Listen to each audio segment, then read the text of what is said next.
But believe me, Anna is asking, if you indict pain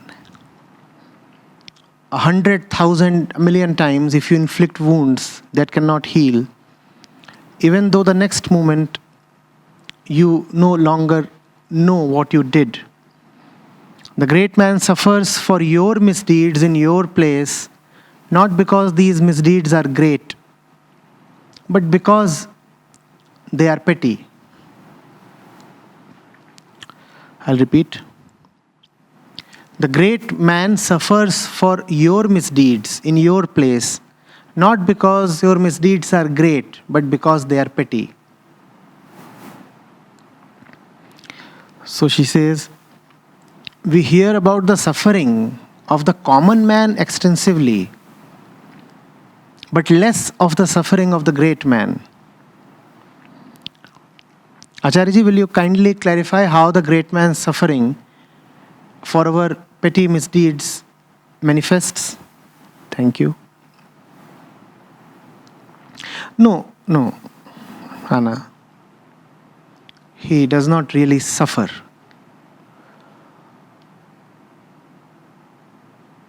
Look at the text you have quoted.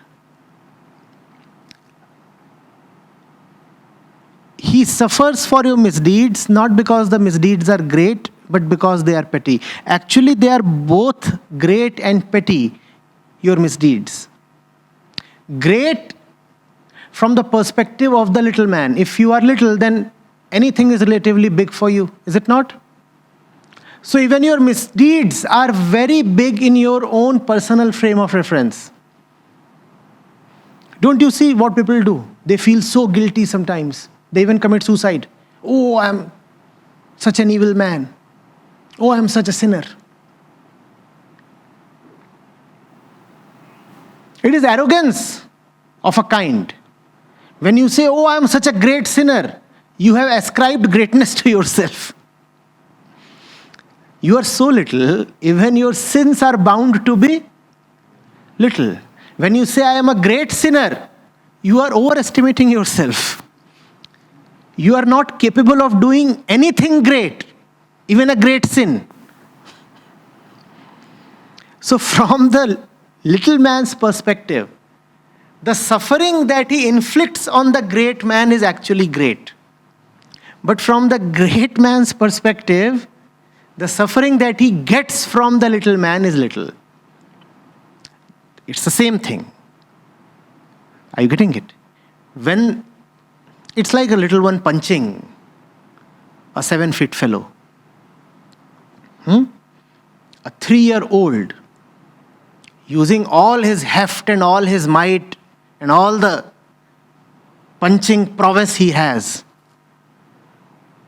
to beat up a 7-foot wrestler. The punches are big from the perspective of the kid. The kid is trying his best to beat up the 110 kg monster. The kid is some 10 kgs. But from the perspective of the monster, that which is being inflicted on him is little.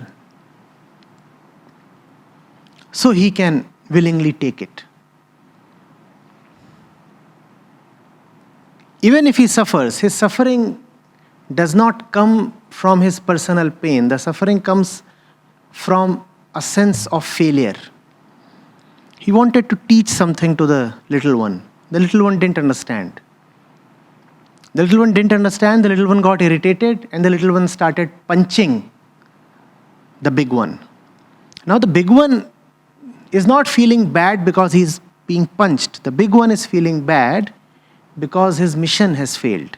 He couldn't teach the little one. It's a failure. You can call it personal, you can call it impersonal. It's both, and neither.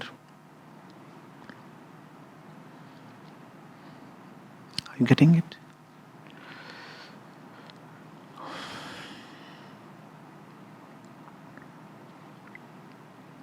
That, however, does not mean that the big one does not experience any suffering. We are not talking of one kid here.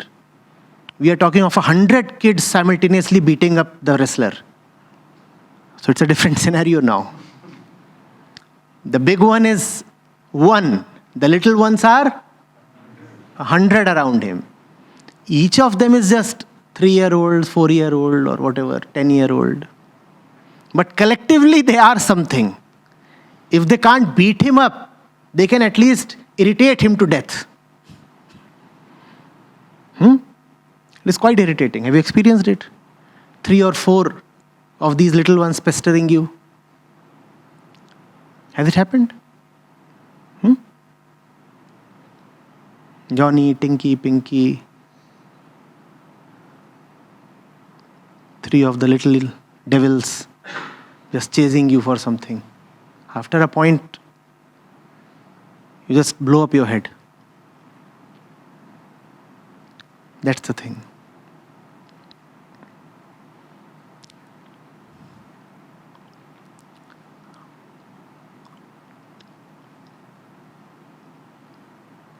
And don't forget that the so-called big one can never be entirely big. As long as he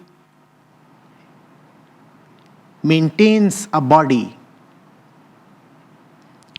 as long as he eats, lives and breathes, a certain littleness is always going to be present as a remnant. It can never be reduced to absolutely zero.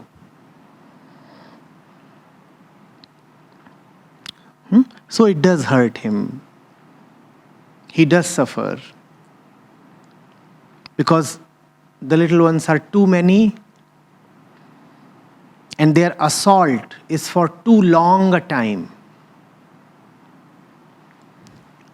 But that suffering remains at the surface level. It does not go deep down. He is able to therefore withstand it.